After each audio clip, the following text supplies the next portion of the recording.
مبارک باد اے لوگوں کہ پھر رمضان آیا ہے، خدا کی خاص رحمت سے بڑا مہمان آیا ہے۔ مبارک باد اے لوگوں کہ پھر رمضان آیا ہے۔ السلام علیکم ورحمۃ اللہ وبرکاتہ۔ بسم اللہ الرحمن الرحیم۔ ناظرین، آپ کا میزبان محمد سلیمان الہی نیر عالم رمضان پروگرام کے ساتھ، اور آج کا ہمارا اختتامی پروگرام ہوگا۔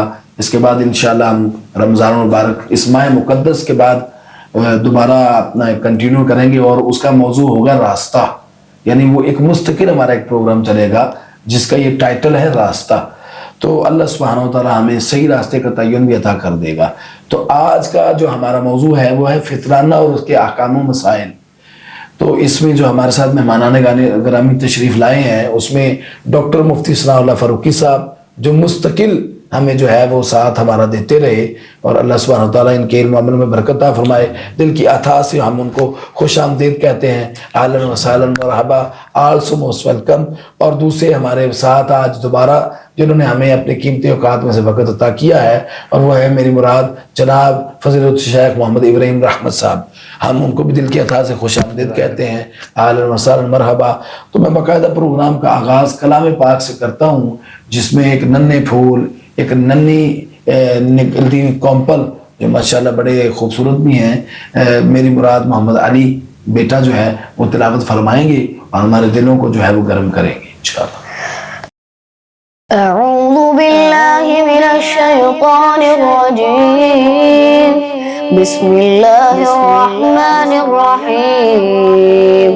والنجم اذا ہوا ما ضل صاحبكم وما غوى وما ينطق عن الهوى إن هو إلا وحي يوحى علمه شديد القوى ذو مرة فاستوى وهو بالأفق الأعلى ثم دنا فتدلى فكان قاب قوسين أو أدنى فأوحى إلى عبده ما أوحى ما كذب الفؤاد ما رأى أفتمارونه على ما يرى ولقد رآه نزلة أخرى عند سدرة المنتهى عندها جنة المأوى إذ يغشى السدرة ما يغشى ما زاغ البصر وما طغى لقد رأى من آيات ربه الكبرى أفرأيتم اللات والعزى ومناة الثالثة الأخرى ألكم الذكر وله الأنثى تلك إذا قسمة ضيزى صدق الله۔ ماشاء اللہ، لا قوت الا باللہ، رحمک اللہ، اکرمک اللہ، انعمک اللہ۔ اللہ سبحانہ وتعالیٰ اپنے انعامات کی برکھا اس پر برسائے، اس پر رحم فرما دے، اور اللہ تعالیٰ اپنے رحمتوں کی بچھاڑ اس پر نازل فرما دے۔ بڑی خوبصورت انداز میں سورہ نجم کی تلاوت فرما رہے تھے محمد علی، اللہ تعالیٰ ان کو زہد و تقوی والی زندگی عطا فرما دے۔ ناظرین، اب ہم اپنے پروگرام کی طرف آتے ہیں، جس کا ٹاپک یعنی عنوان موضوع ہے فطرانہ اور اس کے احکام و مسائل۔ تو میں سب سے پہلے ابراہیم رحمت صاحب سے یہ سوال کروں گا کہ فطرانہ کی اصل حکمت اور مقصد کیا ہے؟ کیا یہ صرف صدقہ ہے یا جو ہے عبادت بھی ہے؟ جزاکم اللہ تعالی۔ سب سے پہلے تو آپ کے چینل القمر ٹی وی کا بہت بہت شکریہ کہ آپ نے ہمیں یہاں پر انوائٹ کیا۔ مرحبا۔ الحمدللہ والصلاۃ والسلام علی رسول اللہ وبعد۔ صدقۃ الفطر، جس کو ہمارے ہاں عام زبان میں فطرانہ کہا جاتا ہے، اس کو اللہ سبحانہ و تعالیٰ نے فرض کیا، اور حضرت عبداللہ بن عباس رضی اللہ تعالیٰ عنہ فرماتے ہیں کہ اللہ کے رسول نے اس کی حکمت ہمیں یہ بتائی کہ روزے کے اندر، روزہ رکھتے ہوئے حالت روزے کے اندر ہم سے کچھ لغزشات ہو جاتی ہیں، کچھ لغویات ہو جاتی ہیں۔ صدقۃ الفطر ہے یہ اللہ سبحانہ و تعالیٰ نے اس کے کفارے کے طور کے اوپر جو ہے نا ہمیں عطا کرنے کا حکم دیا ہے۔ اور اس کے اندر دوسری بات یہ کہ ہمارے معاشرے کے اندر کچھ غربا ہوتے ہیں، کچھ مساکین ہوتے ہیں، یہ ان کا کھانا ہے، اس لیے ہم نے اس کو ادا کرنا ہوتا ہے، اور یہ ادا کرنا نہایت ہی ضروری ہے، تاکہ جہاں پر ہم اپنی عید کی خوشیاں منا رہے ہیں، جن کو ہم ادا کریں گے وہ بھی ہمارے ساتھ ساتھ اپنی عید کی خوشیوں کے اندر شامل ہوں۔ جی ڈاکٹر ثناء اللہ فاروقی صاحب حفظہ اللہ، آپ اس کے بارے میں کچھ فرمائیے۔ الحمدللہ والصلاة والسلام علی رسول اللہ، اما بعد۔ سب سے پہلے میں آپ کا شکریہ ادا کرتا ہوں، القمر ٹی وی کا شکریہ ادا کرتا ہوں۔ اللہ تعالیٰ ہمیں ایسے ہی جیسے ہم نے رمضان میں رہنمائی کی، ایسے ہی رمضان مبارک کے بعد بھی ہمیں ایسے ہی عوام کی رہنمائی کی توفیق دیتا رہے۔ آمین آمین۔ اور آپ نے جو بات کی ہے صدقۃ الفطر کی یا فطرانے کی، کہ یہ صرف مال پیسے ہی ہیں یا عبادت بھی ہے؟ تو عبادت کی 3 اقسام ہیں۔ ایک ہوتی ہے جو مالی عبادت، مالی عبادت، تو یہ جو مالی عبادت ہے یہ مختلف جو ہم اللہ تعالیٰ کے راستے میں مال خرچ کرتے ہیں اس کو مالی عبادت کہا جاتا ہے۔ اور پھر یہ جو مال ہم خرچ کرتے ہیں اس کی بھی 2 حیثیتیں ہوتی ہیں۔ ایک ہوتا ہے کہ ہم اپنے شوق سے اللہ کی رضا حاصل کرنے کے لیے نفلی طور پر کوئی صدقہ کریں، اور دوسرا یہ ہوتا ہے کہ ہم اپنے اللہ رب العالمین کے حکم سے جو فرض صدقہ اللہ نے ہم پر کیا ہے وہ ہم ادا کریں۔ فرض صدقہ جو ہے اس کی 2 بڑی اقسام ہیں، ایک ہے زکوٰۃ، یہ عشر وغیرہ زکوٰۃ کے اندر شامل ہوتا ہے، اور دوسرا یہ صدقۃ الفطر ہے۔ اور یقیناً یہ عبادت ہے، اور اتنی بڑی عبادت ہے کہ رسول اللہ بلکہ اللہ تعالیٰ نے قرآن مجید میں فرمایا لن تنالوا البر حتیٰ تنفقوا مما تحبون، ہرگز تم نیکی کو اس وقت تک حاصل ہی نہیں کر سکتے، پا ہی نہیں سکتے جب تک تم اپنی پسندیدہ چیزوں میں سے کچھ نہ کچھ اللہ کے راستے میں خرچ نہ کر دو۔ تو یہ اللہ کے راستے میں جو خرچ کرنا ہے انفاق فی سبیل اللہ، ویسے بھی رمضان کا بڑا گہرا تعلق ہے انفاق کے ساتھ۔ پورا رمضان ہی اللہ کے رسول صلی اللہ علیہ وسلم صدقہ بہت زیادہ کیا کرتے تھے، صدقات کی ترغیب بہت زیادہ دی گئی ہے، اس کے اندر ثواب بڑھا کر اور مزید کوشش کی گئی ہے کہ تاکہ لوگوں کے اندر شوق اور جذبہ بڑھے۔ لیکن کوئی شخص نہ اس کے پاس اتنے پیسے ہیں کہ وہ زیادہ صدقہ و خیرات کر سکے، یا جس کے پاس اتنا دل نہیں ہے کہ وہ صدقہ و خیرات زیادہ کر سکے، تو کم از کم رمضان مبارک کے اندر ہر شخص کے اوپر، بالکل، کوئی امیر ہے کوئی غریب ہے، کوئی چھوٹا ہے کوئی بڑا ہے، کسی نے روزے رکھے ہیں نہیں رکھے، اور کوئی حتیٰ کہ بچہ بھی پیدا ہو گیا ہے عید سے پہلے، تو اس پر بھی صدقہ الفطر فرض کر دیا گیا ہے، تاکہ کسی نہ کسی طریقے سے ہر شخص وہ کچھ نہ کچھ مال اس ماہ مبارک کے اندر ضرور اللہ کے راستے میں۔ ڈاکٹر صاحب فطرانہ کا لغوی معنی کیا ہے ویسے فطرانہ کا؟ جی، فطرانے کا لفظ افطار سے نکلا ہے نا، افطار سے۔ جس طرح افطاری ہم کرتے ہیں روزہ کھولتے ہیں، تو چونکہ رمضان مبارک اختتام پذیر ہو رہا ہوتا ہے اور ہم نے اس کے بعد روزے نہیں رکھنے ہوتے، تو ہم سمجھے کہ روزے کھول رہے ہیں، رمضان سے نکل رہے ہیں، تو اس وجہ سے اس موقع پر جو صدقہ فرض کیا گیا ہے اس کو صدقۃ الفطر یا فطرانہ کہا جاتا ہے۔ فطرانہ کہا جاتا ہے، بالکل، ماشاء اللہ جی، بڑی خوبصورت بات ہے۔ اچھا جی، فطرانہ کس پر واجب ہوتا ہے، اور زبر کیا ہر مسلمان پر یہ واجب فرض ہے یا خاص شرائط ہیں کچھ اس کی قرآن و حدیث کی روشنی میں؟ اللہ کے رسول صلی اللہ علیہ وسلم کی حدیث کے مطابق فطرانہ ہر مرد، عورت، بچے، بوڑھے اور غلام آزاد ہر کے اوپر فرض ہے۔ ایون یہ کہ جو بچہ رمضان المبارک کی آخری رات بھی پیدا ہوگا اس بچے نے بھی فطرانہ ادا کرنا ہے، ٹھیک ہے۔ اور فطرانے کی شرائط میں اگر ہم بات کریں تو فطرانہ ہم نے 1 سا کے مطابق ادا کرنا ہوتا ہے۔ 1 سا سے مراد تقریباً جو ہے نا وہ 2.5 کلو بنتا ہے، ٹھیک ہے۔ تو ہمارے معاشرے کے اندر جتنے بھی لوگ ہیں اور سب نے ادا کرنا ہے، اور کس حساب سے ادا کرنا ہے، یہ یہاں پر ایک سوال پیدا ہوتا ہے۔ کس حساب سے ادا کرنا ہے؟ جو بھی جنس آپ کھاتے ہیں، جو شوق کے ساتھ جو چیز بھی آپ کھاتے ہیں، مطلب اس کے جو حدیث میں ذکر آیا اس کے اندر گندم کا ذکر آیا، کھجور کا ذکر آیا ہے، اسی طرح سے جو ہے نا وہ مرکے کا، کشمش کا ذکر آیا ہے، تو ہم نے اس کی جنس کے حساب سے فطرانے کو ادا کرنا ہے۔ ہم تو باقاعدہ رمضان میں کھجور استعمال کرتے ہیں، ہم رمضان میں باقاعدہ جو ہے چاول کھاتے ہیں، ہم رمضان میں گوشت کھاتے ہیں، ہم رمضان میں ہر چیز استعمال کرتے ہیں۔ میرے نزدیک تو یہ ہے کہ ہم جتنے بھی مڈل کلاس لوگ بھی بعض استعمال کر لیتے ہیں، میرے نزدیک تو 1000 روپے فطرانہ بنتا ہے۔ یہ جو ہر ایک نے شرط مقرر کر دی نا 300 کی کیا ویلیو، ڈرامے بازی، وہ چاول نہیں کھاتے۔ میں نے مجھ سے ایک بندے نے یہ سوال پوچھا تھا، تو میں نے اس کو کہا جی اگر آپ چاول استعمال کرتے ہیں رمضان میں، کھجوریں اگر آپ نے استعمال کی ہیں، گوشت اگر کھایا ہے، تو پھر میرے نزدیک جو ہے نا فی کا صدر جو ہے نا 1000 روپے بنتا ہے۔ اس لیے کہ 500 روپے کا بھی گوشت کلو ہو تو 2000 یعنی وہ سمجھے کہ 1000 روپے کا بلکہ اس سے بھی زیادہ بن جاتا ہے۔ اور اگر چاول لے لیں تو 400 روپے کلو چاول ہے جو صحیح ہیں اچھے، تو یہ 1000 روپے بنتا ہے، تو ہمیں تو اس کے مطابق فطرانہ دینا چاہیے۔ میں اس کے اندر جو ہے نا یہ نقطہ نظر رکھتا ہوں کہ اچھا ہمارے لوگوں کا نا بڑا ایک المیہ ہے، اپنے اوپر پیسے خرچ کرنے ہو، ڈریسنگ کے اوپر کرنے ہو، اڑانے ہو، اولاد کو دینے ہو، تو بڑے کھلے پیسے اڑا دیتے ہیں، اور جب اللہ کے راستے میں دینے ہوتے ہیں نا تو ہم اپنا ساتھ ہی ہاتھ کھینچ دیتے ہیں۔ وہ جی قاری صاحب نے کہا جی 300 کے حساب سے بنتا ہے۔ بلکہ وہ بڑی مشہور بات ہے کہ جو ہے نا وہ آپ کو پتا ہے کہ جھلنی سی مسجد میں ایسے کر کے پھیری جاتی تھی نا رومال سا، یہ ابھی بھی شاذ و نادر 100 میں سے اکا دکا میں پھیر لیا جاتا ہے، تو بندہ جو ہے نا تلاش کر رہا ہوتا ٹوٹے پیسے، ہیں جی، وہ کہیں کہیں اس کی جیب میں سے 1000 2000 نکل آئے نا، تو پھر بھی بڑی مشکل ہے. تو وہ پھر دے کے نا اس میں سے بقایا نکال کے جیب میں رکھ لیتا ہے, وہ بھی اللہ کے رستے میں دیتے وقت اس کو معذاللہ موت پڑتی ہے. کیسے یہ مسلمان. آپ دیکھیں جو انسان دسترخوان کے اوپر 2 دن مٹن کھا رہا ہے, ہاں جی بیف کھا رہا ہے, جی جی, کیا اس کا فطرانہ بنتا ہے 300 روپے کے حساب سے؟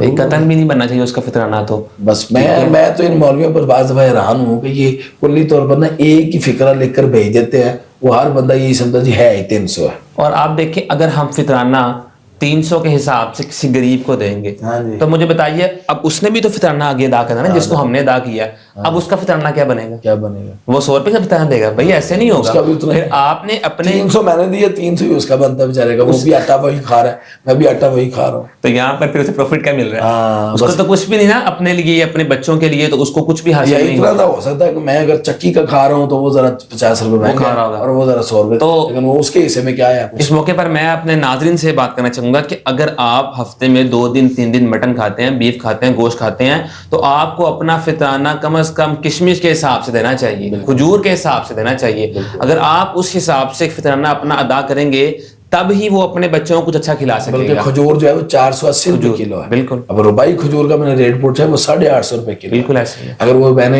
2 کلو کھا لی تو 850 کے حساب سے تو پھر تو 850 850 1700, اور پھر اس کو لے جائیں اوپر تو 2200 روپیہ فی اس بندے کا بنے گا وہ فطرانہ. اگر وہ کھجور استعمال کرتا ہے جو 480 والی کھجور استعمال کر رہا ہے وہ 480 کے اعتبار سے دے دے, اور اگر وہ چاولوں کے اعتبار سے دینا چاہتا ہے وہ چاولوں کے اعتبار سے, مگر دے میں نے اس کو میں نے میٹھی میں ذرا رکھ کے کہا تھا چلو 1000 روپے دے دو, یہ فائدہ ہے. ابھی پرسوں میرے جو ہے نا وہ سسر ہیں, تو وہ مجھے فاؤنڈیشن کا فطرانہ دے رہے تھے اپنا, تو وہ مجھے 300 کے حساب سے دے رہے تھے. تو میں نے ان سے کہا کہ ہمارے گھر کے مطلب پوری سحری جو ہم نے اپنے گھر میں کی ہے نا, ان کے گھر میں اور ہمارے گھر میں اکٹھا, چونکہ ہم اوپر رہتے ہیں وہ نیچے رہتے ہیں, تو پوری سحری کے اندر نا ہم نے گوشت کھایا, بڑا گوشت کھایا. تو میں نے کہا آپ نے پورا رمضان تو بڑا گوشت کھایا, فطرانے کی بات آئی آپ 300 کے حساب سے دے رہے ہیں. تو وہ فوراً نہ حیران رہ گئے, مجھے کہتے ہیں نہیں آپ بات تو ٹھیک کر رہے ہیں. تو اس لیے ہمارے ناظرین کو یہ بات مد نظر رکھ کے فطرانہ اپنا پھر ادا کرنا چاہیے. جی جی شیخ آپ کچھ رہنمائی فرما دیجیے. یہ جو ہم فطرانے کی قیمت مقرر کرتے ہیں, ہاں جی ہاں جی شیخ اصل میں بات یہ ہے کہ فطرانہ کس چیز کو کہا جاتا ہے. بالکل. یہ جو ہم فطرانہ طے کرتے ہیں نا 300 500 یہ اس کی قیمت ہے. بالکل. اصل فطرانہ تو جنس ہے.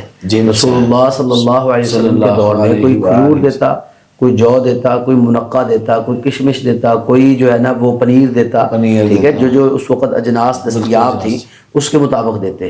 تو اس وقت بھی بعض علماء کا یہ فتویٰ موجود ہے, وہ کہتے ہیں اجناس ہی دینی چاہیے. لیکن میں یہ سمجھتا ہوں چونکہ اس وقت بارٹر سسٹم تھا, جنس کے بدلے جنس دی جاتی تھی, تو آپ نے کسی کو گندم دے دی, کھجور دے دی, تو وہ آگے کھجور گندم دے کر اپنی ضرورت کی چیز لے سکتا تھا. لیکن چونکہ آج کل سسٹم کرنسی چل رہی ہے دنیا کے اندر, ہر جگہ پر کرنسی چل رہی ہے. یہ تو ویسے جیسے جو آپ نے بڑی خوبصورت, میں معافی چاہتا ہوں جو آپ نے کہا کہ زکوٰۃ کے بدلے وہ جو دیتے تھے راشن, جی بالکل, اور لوگ جا کے اس کو بیچتے رہتے ہیں, اور فطرانہ بھی اس طرح دیا جائے وہ بھی سارا اس طرح تباہ ہو جاتا ہے. تو مسئلہ یہ ہے کہ اب چونکہ کرنسی کے عوض چیزیں لی دی جاتی ہیں, تو اس لیے ہم اس کی قیمت مقرر کر دیتے ہیں. اب یہ جو مسئلہ ہے نا زیر بحث کہ قیمت کیا مقرر ہونی چاہیے. جی جی بالکل.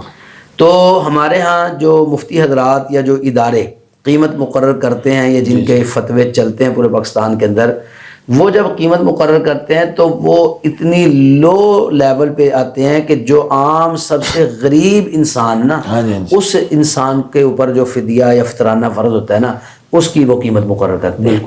تو میں ناظرین کو یہ کہنا چاہوں گا کہ یہ ہر شخص کے لیے ایک قیمت نہیں ہے. بس یہ ایک ذہن میں رکھ لینا نقطہ کہ ہر شخص کے لیے ایک یہ قیمت نہیں. ہاں جو غریب شخص ہے جس کے پاس ہے ہی کچھ نہیں, تو آٹے کے حساب سے اگر 300 روپے دے رہا ہے تو ٹھیک ہے, وہ اتنا ہی بنتا ہے اس کا. لیکن ایک شخص امیر ہے, جس طرح آپ نے مثالیں دی بہت زیادہ, تو بہت ایک امیر شخص ہے تو وہ اپنی جو جنس ہے اس کو تبدیل کرے, مطلب وہ کھجور پہ آ جائے. کھجور میں بھی پھر آگے مختلف اجناس ہے, کوئی ردی کھجور ہوتی ہیں, کوئی بہترین قیمتی صاحب امیر. تو پھر جیسے انہوں نے ابھی ابراہیم رحمت صاحب نے اپنی مثال دیتی کہ یہ روزانہ پوری سحریوں میں کھاتے ہی بڑا گوشت رہے ہیں, تو بڑے گوشت کی قیمت اس وقت 1600 روپے ہے. ان کو چاہیے 1600 روپے کے حساب سے دیں گے. شکر کریں گے اس کو کسی ڈاکٹر نے سن لیا, مگر انہوں نے ان کو ابھی چیک کرنا ہے کولیسٹرول تو نہیں بڑھ گیا کہیں. مطلب یہ ہے کہ یہ کھجور اچھی لے لیں, ٹھیک ہے, بہترین کھجور ہے. اور میں ایسے لوگوں کو بھی جانتا ہوں جو کہہ رہے ہیں ہم نے اجوا سے افطاری کرنی, ٹھیک ہے. کئی ایسے ہیں چلے ہم جیسے وہ ایرانی یہ وغیرہ لے لیتے ہیں, جو بھی ہمارے تو. ہاں جی, ہم تو فقیر الطبع شخص ہے. جو درمیانی سی ایرانی ہے جس کی آپ نے جیسے بات کی ہے کہ 400 روپے کلو یا 500 روپے کلو مل جاتی ہے یا 800 روپے کو مل جاتی، تو اس حساب سے مرقے کے حساب سے کشمش کے حساب سے وہ جو ہے نا یہ فطرانہ ادا کریں تاکہ کسی کا کچھ بن جائے. میں حیران ہوتا ہوں کہ وہ لوگ جو ماہانہ 5-5 ہزار روپیہ اپنے نیٹ پیکج پہ لگاتے ہیں، تو جب وہ فطرانہ دینے کی بیاری آتی ہے جو سال کے بعد ایک بار دینا ہے، تو وہ اس مفتی کو ڈھونڈتے ہیں جو سب سے کم فطرانے کا بتا رہا ہو.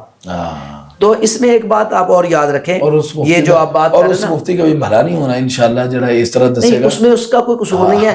دیکھیں جب مفتی نے فتویٰ دینا ہوتا ہے نا تو اجتماعی طور پر، تو پھر ہم نے وہ لیول رکھنا ہوتا ہے کہ جو لیول سب سے لو ہے. کیونکہ جب اگر ہم مثلا 1000 روپے مقرر کر لیتے ہیں تو پھر جو غرباء ہیں مساکین ہیں وہ تو پھر 1000 نہیں دے سکتے نا. وہ جیسے آپ نے ابھی بڑی بڑی خوبصورت بات کی ہے کہ جیسے ابراہیم رحمت صاحب نے اپنی مثال دے دی، جیسے ہماری مثال ہے کہ ہم کھجورے بھی کھاتے رہے، ہم نے گوشت بھی کھائے، تو بھائی ہمارے لیے یہ ہر ایک کے لیے نہیں. تو غریب غربت کے اعتبار سے دے گا، وہ آٹے کے اعتبار سے دے گا. میرا بن رہا 6000 روپیہ گھر کے جیوں کے اعتبار سے، تو ظاہر بات ہے کہ وہ دے گا 300 کے اعتبار سے. اس کو کیوں ضرورت ہے جب اس نے گوشت بیچارے کھایا نہیں، یا کھجورے اس کو اتنی ملی نہیں، یا اس کے افطاری اور سحری کا کوئی ٹائم بیچارے کا اتنا اعلیٰ ملا ہی نہیں، تو وہ اپنی گندم کے اعتبار سے دے گا. اصل میں وہی بات میں عرض کرنا چاہوں کہ پہلے یہ ہوتا تھا کہ ایک اس طرح طے کیا جاتا تھا، لیکن اب شعور آنا شروع ہو گیا. اب الحمدللہ اس سال میں نے دیکھا، اس سے پچھلے بھی 1-2 سالوں میں یہ ہوا ہے کہ جن لوگوں نے فطرانہ طے کیا ہے، مثلا بڑے بڑے جو مفتی حضرات ہمارے، تو وہ اب ایسے نہیں طے کرتے کہ 300 روپے ہے. اب وہ باقاعدہ جب طے کیا جاتا ہے تو ایک چارٹ بنایا جاتا ہے. اس چارٹ کے اندر لکھا جاتا ہے کہ گندم کے حساب سے اتنا ہے، اور کھجور کے حساب سے اتنا ہے، جو کے حساب سے اتنا ہے، منقع کے حساب سے اتنا ہے. تو ایک بات دیکھیں، فطرانہ مثال میرا 1000 بن گیا جی، ٹھیک ہے. ویسے آپ نے تو فتویٰ 1000 کا دیا، لیکن میں 500 کا فتویٰ دیتا ہوں بھی کم از کم جو ہے نا عام غریب آدمی بھی 500 روپیہ جو ہے نا نکال لے. لیکن بات شیخ ہوئی آج دی، میرا مطلب ہے کہ میں نے یہ کلی نہیں فتویٰ دیا، میں نے ان لوگوں کے لیے دیا جو یہ چیزیں استعمال کرتے ہیں. لیکن چاول ہم استعمال کیے بغیر نہیں رہ سکتے، ہم اپنے جیسے فقیروں کے حساب سے طے کرتے ہیں. تو بات یہ ہے کہ اب کیا ہوتا ہے کہ ایک شخص 300 روپے مثلا اس نے کہا جی سن لیا، اب وہ سمجھتا ہے 300 ہی بس دینا ہے. تو کیا ہم اگر 300 روپیہ بھی فطرانہ ہو تو کوئی زیادہ نہیں دے سکتے؟ کم نہیں دے سکتے، اس سے کم نہیں دے سکتے. لیکن زیادہ کی تو کوئی عادت نہیں ہوتی کہ اب انسان اللہ تعالیٰ کے راستے میں زیادہ خرچ کرنا چاہے، اس کا تو بدلی کوئی نہیں ہے، تو وہ زیادہ بھی خرچ کر سکتا ہے. تو ٹھیک، ضروری نہیں کہ ہم نے 300 500 یا 1000 ہی دینا ہے. اگر اللہ رب العالمین نے ہمیں توفیق دی ہے تو ہم فطرانے کے ساتھ کوئی عیدی شامل کر کے مزید کوشش کریں کہ اللہ کے راستے میں خرچ کریں. جتنا خرچ کریں گے انشاءاللہ اتنا اللہ ہم پہ خرچ کرے گا. اچھا جی، فطرانے کا صحیح وقت کیا ہے؟ اور دوسری بات یہ ہے کہ اس میں کیا کہتے ہیں پیسے دینا ضروری ہے، اور دوسری بات یہ ہے کہ یہ کب دینا ضروری ہے؟ یا عید کے فوراً بعد دینا ضروری ہے، یا عید سے پہلے دینا ضروری ہے، یا رمضان کے ابتدا میں اگر کوئی بندہ دے دے، یا رمضان کے مڈ میں دے دے، یا آخری عشرے کی ابتدا میں دے دے؟ علامہ صاحب بات یہ ہے کہ فطرانے کا جو وقت ہے نا اینڈ وہ بیان کیا گیا حدیث کے اندر. جی بالکل. وہ ہے کہ عید کی نماز پڑھنے سے پہلے ادا کر لیا جائے. ابتدا کا کوئی وقت مقرر نہیں کیا گیا، نہ بتایا گیا. ہم قرآن و حدیث کے دلائل میں سے یہ سمجھنے کی کوشش کر لیتے ہیں کہ کون سا وقت ہو سکتا ہے. تو رسول اللہ صلی اللہ علیہ وسلم کی معروف حدیث ہے جو ابو ہریرہ رضی اللہ عنہ کو اللہ کے رسول نے ایک مال پر پیرے پہ کھڑا کیا تھا اور رات کو چور آ گیا تو انہوں نے اس کو پکڑ لیا. تو اسے بڑی منتیں ترلے کیے، جی میں تو بڑا غریب آدمی ہوں تو مجھے معاف کر دیں، چھوڑ دیں. وہ ترس کھا کے چھوڑ دیا. صبح رسول اللہ صلی اللہ علیہ وسلم سے جب یہ واقعہ بیان کیا تو آپ نے فرمایا پھر آئے گا اس کو ذرا پکڑنا. دوبارہ پھر وہ اگلی رات آ گیا، پہلے دے رہے تھے تو پھر دوبارہ انہوں نے پکڑا، پھر وہ روز ہو کے آخر جان چھڑا کے چلا گیا. تیسری رات پھر ایسے ہوا. تیسری رات پھر اس نے کہا میں تمہیں ایک آیت سکھاتا ہوں جو آیت جب تم پڑھو گے تو اللہ تعالیٰ حفاظت کرے گا. پھر اس نے آیت الکرسی سکھائی. تو رسول اللہ صلی اللہ علیہ وسلم نے پھر اگلی صبح جب بتایا گیا تو بتایا وہ شیطان تھا. اب اس روایت کے اندر 3 دن کا ذکر تو موجود ہے، ٹھیک ہے. اب اللہ کے رسول صلی اللہ علیہ وسلم جو فطرانہ جمع کرنا شروع کر دیتے تھے، اب زیادہ نہیں تو کم از کم 3 دن پہلے تو جمع کر ہی لیتے تھے. ہو سکتا ہے اس سے زیادہ ہو، لیکن روایت کے اندر ہم 3 دن لیتے، چلو 3 دن لے لیں. میرا یہ اپنا یعنی قرآن و حدیث کے دلائل سے یہ سمجھ آتی ہے کہ مکمل شروع میں دے دینا یہ بھی کوئی اچھا طریقہ نہیں ہے، یا درمیانے اشرے میں دے دینا یہ بھی کوئی درست نہیں ہے. آخری اشرے کے اندر گنجائش نکلتی ہے کہ آپ دے دیں. یہاں پر ایک بات بڑی آج کل فیس بک پہ بھی چل رہی ہے اور سوشل میڈیا کی زینت بنتی ہے، جی آپ نے فطرانہ دینا ہے تو آخر میں کیوں دیں، شروع میں کیوں نہ دے دیں. تو شروع میں نہیں دے سکتے بھائی. دیکھیں فطرانے کا جو ایک وقت ہے اس کے مطابق ہی ہم نے چلنا ہے. کچھ عبادات ہوتی ہیں جو عام ہوتی ہیں, بلکہ آخری عشرے میں دے دیں تو پھر ان کو یہ فائدہ ہو جائے گا کہ ادھر استعمال کرنے کی بجائے بچوں کو کپڑے کچھ اس کے عید وغیرہ کا اہتمام ہو جائے گا. ایک بڑی اہم بات عرض کرنے لگا ہوں جی کہ دیکھیں شروع میں اس کو دینا یا درمیان میں دینا, یہ جو ہمارے ہمیں اچھا لگتا ہے نا کہ شروع میں ہی دے دیں جی آخر میں جو دینا ہے. جی جی کچھ عبادات کا تعلق وقت کے ساتھ ہوتا ہے. وقت کے ساتھ آپ ظہر کی نماز فجر کے ٹائم میں نہیں پڑھ سکتے پہلے ہی, ٹھیک ہے نا. آپ نے جب فجر کے ٹائم ہونا فجر اس وقت پڑھنی ہے, جب ظہر کا وقت شروع ہونا ہے تو اس وقت ہی آپ پڑھ سکتے ہیں. تو ایسے ہی فطرانے کا جو وقت ہے وہ اصل میں عید کا وقت ہے. اور دیکھیں نا رسول اللہ صلی اللہ علیہ وسلم نے اس کی جو وضاحت کی ہے کہ کس لیے دیا جاتا ہے. بالکل. یہ جو بات اب کرتے ہیں نہیں پہلے دے دے کپڑے بنا لیں, بعد میں درزی کپڑے نہیں پکڑتے, فلاں چیز بنا لیں, تو کیا فطرانہ کپڑوں کے لیے ہے, جوتوں کے لیے ہے؟ نہیں ہے ہی نہیں. آپ کپڑے ان کو الگ لے کے دیں, غربا پہ خرچ کریں. یہ ہم نے نا بس یہ وہ مذاق بنا لیا ہوا ہے نا دین کو کہ ایک فطرانہ ہے بس وہی دینا ہے, اسی سے وہ کپڑے بنائے, اسی سے جوتے بنائے, اسی سے گھر کی ضرورتیں پوری کرے اور اسی کو عید کے لیے خرچ کرے. بھئی رسول اللہ صلی اللہ علیہ وسلم نے دو باتیں کہی ہیں جو بھی شیخ نے حدیث بھی پڑھی تھی کہ رسول اللہ صلی اللہ علیہ وسلم کہ ایک تو جو روزے دار ہے اس کا کفارہ ہوتا ہے کہ جو گناہ وغیرہ جو غلطیاں ہو جاتی ہیں اللہ تعالیٰ اس کے ذریعے روزے دار کو پاک کر دیتا ہے. دوسرا کیا فرمایا ہے, وَطُعْمَةٌ لِّلْمَسَاكِينَ, یہاں پر لفظ طعمہ ہے, طعام سے نکلا ہوا ہے, مسکینوں کے لیے عید کا کھانا ہے. عید کا کھانا. اور آپ نے کھانا جب کھانا ہے تو آپ کے لیے کوئی ضروری ہے کہ 10 دن پہلے کھانا خریدنا. آپ وہ تو عید کی رات بھی اگر کوئی آپ کو فطرانہ دے دیتا ہے تو آپ صبح اٹھ کے عید سے پہلے وہ کھانا خرید سکتے ہیں, یا عید کی رات ہی آپ جناب سویاں وغیرہ جو خریدنا چاہتے ہیں خرید سکتے ہیں. تو اصل مقصد جو فطرانے کا ہے وہ طعمۃ للمساکین ہے, مسکینوں کا عید کا کھانا ہے. اب دیکھنا اسلام یہ چاہتا ہے کہ عید خوشی کا دن ہے, اور اس خوشی کے دن میں ایک بندے کے گھر میں کھانا ہی نہیں ہے, کھانا ہی نہیں, صفے ماتم بچھی ہوئی ہے, وہ سوچ رہے ہیں بھی کھانا کہاں سے آئے گا, اور پھر وہ لوگوں کے سامنے جا کے ہاتھ پھیلائے جب سب خوشیاں منا رہے ہوں اور یہ بیچارہ لوگوں کی طرف منہ کی طرف دیکھ رہا ہو کہ مجھے کچھ دے تو میں پھر کھانا کھاؤں. تو اسلام نے کہا کہ بجائے اس کے کہ وہ بیچارہ یا اس کے بچے آپ کے ساتھ پاس مانگنے آئیں, آپ کوشش کریں کہ آپ ان کو کھانا دیں. تو اس کا مطلب میں یہ نہیں کہہ رہا ہرگز میری بات کا یہ مطلب نہ سمجھیں کہ فطرانے کے پیسوں سے کوئی کپڑے نہیں خرید سکتا, کوئی جوتے نہیں خرید سکتا, لیکن بھائیو یہ حقیقی مقصد نہیں ہے فطرانے کا. خرید سکتا ہے جس کو آپ نے فطرانہ دے دیا وہ جس سے جو مرضی کرے, لیکن فطرانے کا جو رسول اللہ صلی اللہ علیہ وسلم نے حقیقی مقصد بیان کیا ہے وہ کھانا ہے عید کا. تو اس لیے جب بھی ہم دیں گے عید سے عید والی رات دے دیں تب بھی وہ کھانا خرید سکتا ہے. تو اس لیے میں یہ سمجھتا ہوں کہ آخری عشرے کے اندر یا آخری جو 3-4 دن رہ جاتے ہیں اس دن فطرانہ دینا چاہیے. اور رسول اللہ صلی اللہ علیہ وسلم نے جو اس کا صحیح وقت بتایا ہے یہ فرض ہوتا ہے جب رمضان کا عید کا چاند نظر آ جاتا ہے, اور اس کا آخری وقت کیا ہوتا ہے کہ وہ عید سے پہلے پہلے. وہ آپ نے بات کی تھی کہ عید کے فوری بعد ادا کرنے سے فطرانہ ادا نہیں ہوگا. رسول اللہ صلی اللہ علیہ وسلم جس نے فطرانہ نہیں ادا کیا اور عید پڑھ لی ہے تو اس کا فطرانہ نہیں, وہ عام صدقہ شمار ہوگا, تو فطرانہ شمار نہیں ہوگا. تو اس لیے عید سے پہلے پہلے آپ ادا کریں اور آخری جو 3-4 دن ہیں ان کے اندر وہ ادا کر دیں, اور پیسے ادا کرتے ہیں سب سے بہتر چیز ہے. بالکل. اچھا شیخ ابراہیم صاحب کہ اگر کوئی فطرانہ دینا بھول جائے, اس کو یاد ہی نہیں رہا, وہ دینا تو چاہتا ہے مگر کاموں میں ایسا الجھا ہوا ہے کہ اس کے ذہن میں سے نکل گیا, تو پھر اس کے لیے بعد میں کیا حکم ہے کہ عید کے بعد اگر وہ پھر کیا اس کا حکم کیا ہے کہ وہ فطرانہ دے گا, کیا کرے گا؟ دیکھیں مقبول فطرانہ تو وہی ہوگا نا جو عید گاہ کی طرف جانے سے پہلے پہلے ادا کر دیا جائے گا سنن ابو داؤد کے حدیث کے مطابق. لیکن اگر ایک شخص جو ہے نا وہ بھول گیا, ٹھیک ہے, اب ہم ایک بڑا اہم مسئلہ ہے کہ ہم اپنے کام نہیں بھولتے. ہاں جی. جہاں پر ایسا کام ہوتا ہے نا صدقہ کرنے کا اللہ کے رستے کا, اب کئی لوگ کہتے ہیں میں سویا رہ گیا جی میں نماز ہی بھول گیا, سفر پہ چلا گیا نماز ہی بھول گیا. بھئی ہر کام جو ہے نا ہم دین کے معاملات کے اندر ہی آگے بھول جاتے ہوتے ہیں, ٹھیک ہے. اور اگر کوئی انسان واقعتاً اس کو بھول گیا ہے تو وہ نماز عید کے بعد اس کو ادا تو کر دے گا, لیکن وہ فطرانہ سے تو فطر نہیں ہوگا, وہ اس کا عام صدقہ کہلایا جائے گا. ٹھیک ہے, ماشاء اللہ. اچھا جی شیخ آپ اس کے بارے میں کیا فرمائیں گے؟ میں اس میں یہی بات ترمیم کروں گا کہ دیکھیں جب انسان بھول جاتا ہے نا تو اس کے احکامات تبدیل ہو جاتے ہیں. ایک شخص ہے کہ جان بوجھ کے فطرانہ وہ وقت سے پہلے ادا نہیں کر رہا اور اس کے ذہن میں چلو عید پڑھ کے میں نکلوں گا تو وہاں پر جو لوگ کھڑے ہوں ان کو دے دوں گا یا عید کے بعد دے دوں گا, تو اس کا تو فطرانہ نہیں ہے, اس کا تو صدقہ عام صدقہ شمار ہوگا.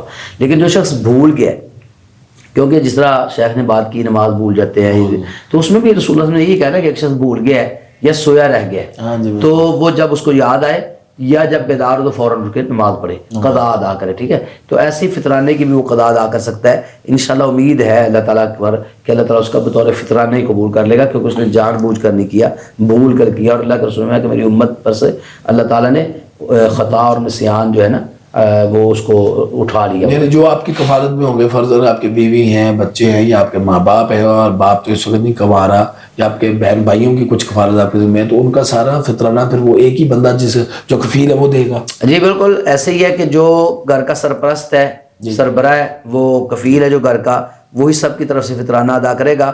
اگر کسی کے پاس استطاعت گنجائش موجود ہے کہ وہ اللہ کا اپنا فطرانہ ادا کر سکتا ہے تو ضرور ادا کرے.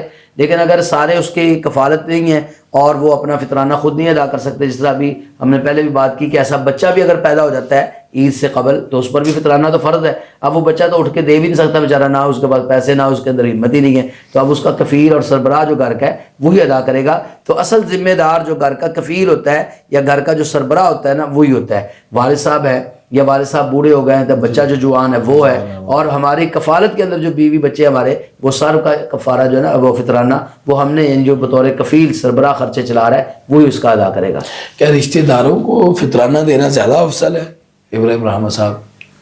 اس کے بارے کے اندر ہم نے ایک پہلے بات کی تھی، جو ہے نا اولو القربہ والمساکین، جو آپ کے قریبی رشتہ دار ہیں، آپ نے صدقہ ادا کرنا ہو، ان کی ہیلپ مدد کرنی ہو، سب سے زیادہ تو وہی ہے نا جن کو آپ دے سکتے ہیں اور ان کی مدد کر سکتے ہیں، قریب ہیں.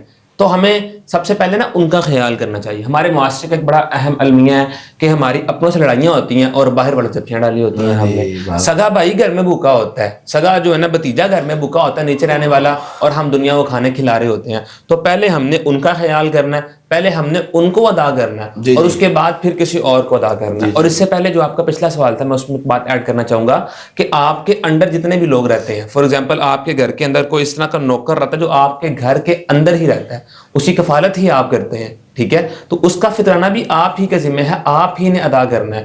اور اگر کوئی اس طرح کا آپ کے گھر میں کوئی مطلب کام کرنے والی ماسی آتی ہے، وہ کام کرنے کے بعد چلی جاتی ہے، تو اس کا فطرانہ آپ کے ذمہ نہیں ہے. بالکل صحیح. اچھا شیخ، آپ اس کے بارے میں کچھ رہنمائی فرما دیجیے. کس سوال کے بارے میں؟ یہ جو ابھی ان سے پہلے میں نے پوچھا تھا نا، کوئی فطرانہ جو ہے رشتہ داروں کو دینا، ہاں قریبی رشتہ داروں کو. دیکھیے یہ تو اسلام کا سیدھا سا اصول اور قانون ہے. اللہ رب العالمین نے قرآن مجید کے اندر ہر موقع پر جہاں بھی فی سبیل اللہ خرچ کرنے کی بات کی ہے تو سب سے ابتدا اولی القربہ میں کی ہے، قریبی رشتہ داروں میں. اور دوسری بات یہ ہے کہ یہ جو قریبی رشتہ دار ہوتے ہیں ان پر خرچ کرنے کا ایک بڑا فائدہ صلہ رحمی کا بھی ہے، کیونکہ اسلام نے صلہ رحمی کی بڑی اہمیت بیان کی ہے کہ ہاں جی والذین یصلون ما امر اللہ بہ ان یوصل، کہ جو لوگ اس چیز کو ملاتے ہیں جس کو اللہ نے ملانے کا حکم دیا ہے. اور پھر اللہ کے رسول صلی اللہ علیہ وسلم نے فرمایا کہ یہ جو صلہ رحمی کرنے والا ہے نا، اس کے بارے میں اتنی بڑی بشارت دی ہے، من احب ان یبسط له فی رزقه وان ينسأ له فی اثره فلیصل رحمہ، جو چاہتا ہے کہ اس کا رزق فراخ کر دیا جائے اور اس کی عمر لمبی کر دی جائے. اور میرا نہیں خیال کہ اس دنیا کے اندر کوئی ایسا شخص بھی ہو جس کی یہ دو خواہشیں نہ ہو، جو نہ چاہتا ہو کہ میرا رزق میں اضافہ ہو اور جو یہ نہ چاہتا ہو کہ میری عمر لمبی ہو. ہر شخص، کوئی مومن ہے، کوئی کافر ہے، کوئی مسلم ہے، کوئی بھی ہے، وہ یہ چاہتا ہے کہ میرا رزق بھی زیادہ اور عمر بھی لمبی ہو. اس کا ایک نسخہ فلیصل رحمہ، وہ رشتہ داروں کے ساتھ رشتہ داری کو جوڑے، صلہ رحمی کرے. لیکن میں یہاں پر ایک بات اور مزید ایڈ کرنا چاہتا ہوں کہ اس بات سے یہ غلط فہمی نہ رہے کہ رشتہ دار کو ہی دینا ہے چاہے مستحق ہو یا نہ ہو. ہاں جی، یہ آپ نے ضرور رکھنا ہے کہ آپ کا رشتہ دار وہ زکوٰۃ اگر آپ نے اس کو دینی ہے تو زکوٰۃ کا مستحق ہونا چاہیے. صرف رشتہ داری کی وجہ سے زکوٰۃ یا فطرانہ نہیں دے سکتے، اس کا مستحق ہونا ضروری ہے. اگر آپ کے رشتہ داروں میں کوئی مستحق ہے تو پھر سب سے پہلے اس پہ خرچ کریں، اور وہ الاقرب فالاقرب والا اصول وہاں پر لاگو ہوگا. اس کے بعد پھر آپ دیکھیں محلے دار جو ہوتے ہیں، جو ہمسائے ہوتے ہیں، ٹھیک ہے، پھر ہمسایوں میں بھی دو اللہ نے قسمیں کی ہیں، والجار الجنبی جنوبی والصاحب بالجنبی وابن السبیل. ایک وہ ہمسایہ جو ہے پڑوسی رشتہ دار بھی ہے، اور ایک ہے جو غیر رشتہ دار پڑوسی ہے. تو پڑوسیوں کا خیال رکھیں. اور جب رسول اللہ صلی اللہ علیہ وسلم نے زکوٰۃ کی بات کی ہے نا تو یہی حکم دیا ہے، تو اخذ من اغنیائہم وترد علی فقرائہم، جس علاقے کے غنی لوگ ہیں وہاں سے ان سے زکوٰۃ یا فطرانہ وصول کیا جائے، وترد علی فقرائہم، اور وہاں کے فقیروں میں خرچ کیا جائے. اور پھر ایسے آگے چلتے جائیں گے جیسے جیسے ضرورت ہو. کیا فطرانہ مسجد اور مدرسے میں دیا جا سکتا ہے؟ مسجد کو اور مدرسے؟ اصل میں یہاں پر دو باتیں ہیں نا، ایک ہے مسجد و مدرسے کی تعمیر، ٹھیک ہے. تو مسجد کی تعمیر کے لیے یا مسجد پر تو فطرانہ نہیں دیا جا سکتا. نہیں دیا جا سکتا. اور مدرسہ ہے اس پہ اگر تعمیر کا کوئی مسئلہ ہے تو تعمیر کے لیے فطرانہ نہیں آپ دے سکتے. ہاں اس مدرسے کے اندر جو مسافر طلبہ رہتے ہیں جو پڑھتے ہیں ان کے کھانے کے لیے یا ان کی جو ضروریات ہیں دینی تعلیمی اس کے لیے آپ فطرانہ خرچ یعنی ان کی کفالہ داری مدرسہ کر رہا تو اچھا یہ جو آن لائن یا فلاحی اداروں کے ذریعے فطرانہ دینا ہے یہ کیسا ہے؟ یہ درست ہے؟ اس کا کوئی سینیریو؟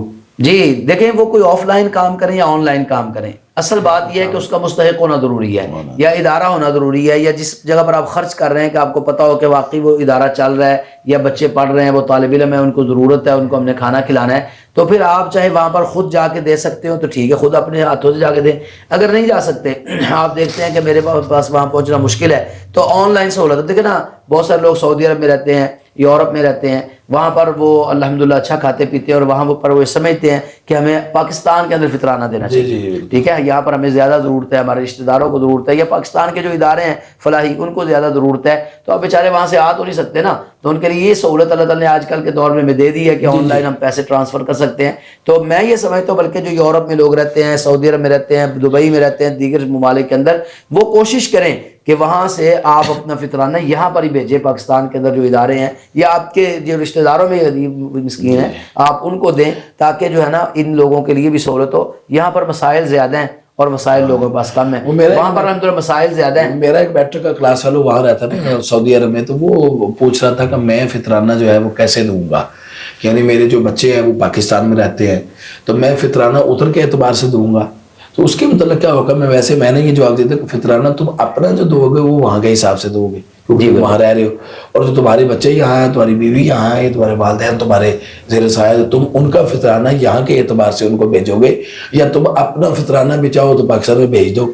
بالکل بھیجیں، پاکستان بھیج دو، اور تم جو ہے نا ان کو کہو یہ آگے وہ فطرانہ ادا کرو. آپ کی تائید کرتا ہوں، آپ نے بالکل درست کہا ہے. جی جی. لیکن اگر اس میں وہ یہ کرے نا کہ جہاں پر رہ کے وہ کمار ہے وہاں کے حساب سے اپنے بیوی بچوں کا بھی اگر فطرانہ ادا کر دے تو یہ غریبوں کے لیے ذرا زیادہ بہتر ہے. لیکن اگر وہ یہ سمجھتا ہے کہ پاکستان میں میرے بچے ہیں تو پاکستان میں اب لازمی بات ہے یہاں پر اجناس سستی ہیں یا ہماری کرنسی کا ریٹ سستا ہے، یہاں پر فطرانہ کم بنتا ہے، اور جو دوسرے ممالک میں رہتے ہیں وہاں پر فطرانہ زیادہ بنے گا ان کا. تو اپنا تو فطرانہ وہ وہاں کے حساب سے نکالے جہاں پر وہ رہ رہا ہے، ٹھیک ہے، وہاں کی جو جنس ہے اس کی قیمت نکالے، اور یہاں پر جو پاکستان میں بچے ہیں ان کے یہاں سے، اور یہ سارا فطرانہ جمع کر کے یہاں اپنے بچوں کو بھیجے، لو جی یہاں پر آپ غریب کو کسی کو یا مسکین کو دے دیں. اچھا جی، کچھ جو ہے نا آخری پیغام جو ہے وہ اس اختتامی سوال لوگوں کو فطرانہ کے بارے میں اگر کوئی مختصر آپ پیغام دینا چاہیں؟ ویسے تو میرا خیال ہے کہ اٹس اوور آل بات ہو گئی، لیکن پھر بھی کچھ جو ہے نا اختتامی نصیحت جو ہے وہ فطرانے کے حوالے سے جتنے سوالات ہیں تقریباً ان کے جوابات تو شیخ محترم نے اور میں نے اپنے علم کے مطابق دے دیے ہیں. اور فطرانے کے بارے میں جو بات میں نے پہلے بھی عرض کی کہ فطرانہ ہم لوگوں نے ادا کرنا ہے، اور فطرانہ ادا کرتے ہوئے اس بات کا خاص خیال رکھیں کہ ہم اتنا فطرانہ دیں جو فطرانہ دینے کے بعد غریب کی ہیلپ بھی ہو جائے اور وہ اس میں سے اپنا فطرانہ بھی نکال سکے. یہ نہ ہو کہ ہم ہی اس کو اتنا کو فطرانہ دیں کہ بس وہ اپنی ضرورت ہی پوری کرے تو پھر وہ آگے فطرانہ کس طرح سے دے گا. تو یہاں پر بھی اپنا دل کھول کر اچھے سے فطرانہ ادا کریں تاکہ اللہ سبحانہ و تعالیٰ کے ہاں اس کی قبولیت کا معیار بھی ہو اور غریب کی جو ہے نا مدد بھی ہو جائے اور وہ اس میں سے اپنا فطرانہ بھی آگے نکال دے. بارک اللہ فیک. جی شیخ آپ. جی محترم، میں تو ناظرین کو یہ پیغام دینا چاہتا ہوں، ایک تو ہمارا یہ رمضان المبارک کا آخری پروگرام ہے آخری پروگرام، اور اس کے بعد عید ہے انشاءاللہ. تو عید کی خوشیوں میں اپنے دائیں بائیں ارد گرد غرباء، فقراء، یتامہ، مساکین کو ضرور دیکھیں، اور جس طرح ہم اپنے بچوں کو عید کی خوشیاں دینے کی کوشش کرتے ہیں ایسے اپنے معاشرے کے پسے ہوئے طبقے کو لوگوں کو عید کی خوشیاں ضرور دیں. اور عید کے موقع پر ہمیں بھی دعاؤں میں یاد رکھیں جو آپ کے ساتھ پورا مہینہ دینی رہنمائی کے لیے جڑے رہے. اور ہمارا یہ جو القمر ٹی وی چینل نے یہ ایک اچھا کام کیا ہے. میں یہ سمجھتا ہوں کہ عید کے موقع پر اس کے لیے بھی آپ نے کوشش کرنی ہے کہ زیادہ سے زیادہ لوگوں کو اس کا پیغام پہنچائیں کہ لوگ اس کو سبسکرائب کریں، اس کو دیکھیں تاکہ اس کا پیغام پھیلتا رہے. اور دوسری بات فطرانے کا جو پروگرام ہے تو اس حوالے سے میں یہ ضرور عرض کرنا چاہتا ہوں کہ فطرانہ کھلے دل سے دیں، کنجوسی نہ کریں. اگر ہم کنجوسی کریں گے، ہاتھ روکیں گے، اللہ بھی اپنا ہاتھ روک لیں گے. اگر ہم کھلے دل سے خرچ کریں گے تو ہم انشاءاللہ اللہ تعالیٰ بھی ہمارے اوپر کھلے دل سے خرچ کرے گا. تو اگر میں غریب ہوں تو میں ٹھیک ہے چھوٹے سے چھوٹی لمٹ جو مفتیوں نے بتائی ہے اس کے مطابق میں 300 دے دوں، لیکن اگر میں یہ سمجھتا ہوں کہ میری استطاعت اس کے سے زیادہ ہے اور واقعتاً زیادہ ہوتی ہے تو میں یہ کوشش کروں کہ میں اللہ کے راستے میں خرچ کرنا ہے تو زیادہ خرچ کروں، اور میں اس فطرانے کو غریبوں کے کھانے کے لیے خرچ کروں، ان کی جو باقی ضروریات ہیں جوتے لباس وغیرہ میں الگ سے زکوٰۃ یا صدقے کے پیسوں سے، کیونکہ نفلی صدقہ بھی تو زیادہ سے زیادہ کرنا چاہیے نا، اس سے میں ان کی ضروریات پوری کروں، ان کو عید کی خوشیاں دوں، اور ساتھ میں فطرانہ بھی ادا کروں، کھلے دل سے ادا کروں، اللہ کو راضی کرنے کے لیے ادا کروں۔ انشاءاللہ یہ ہمارے گناہوں کا جو رمضان مبارک کے اندر ہم سے غلطیاں ہوئی ہیں، ہمارے روزوں کے اندر جو سستیاں کمیاں کوتاہی رہ گئی ہیں، انشاءاللہ یہ ان کے لیے کفارے کا سبب بنے گا، اور انشاءاللہ معاشرے کے اندر ایک اچھا اور مثبت انشاءاللہ پیغام اس سے ملے گا۔ اللہ رب العالمین ہمیں توفیق عطا فرمائے۔ حضرت ناظرین، یار زندہ صحبت باقی، یہ ہمارا آخری پروگرام تھا ماہ رمضان کا، عالم رمضان پروگرام کا۔ آپ کا میزبان محمد سلیمان الہی نیر اب رمضان المبارک کے بعد یعنی عید ہے، اور عید کے بعد آپ کی خدمت میں حاضر ہوگا۔ تب تک کے لیے اجازت دیجیے، فی امان اللہ، السلام علیکم ورحمۃ اللہ وبرکاتہ۔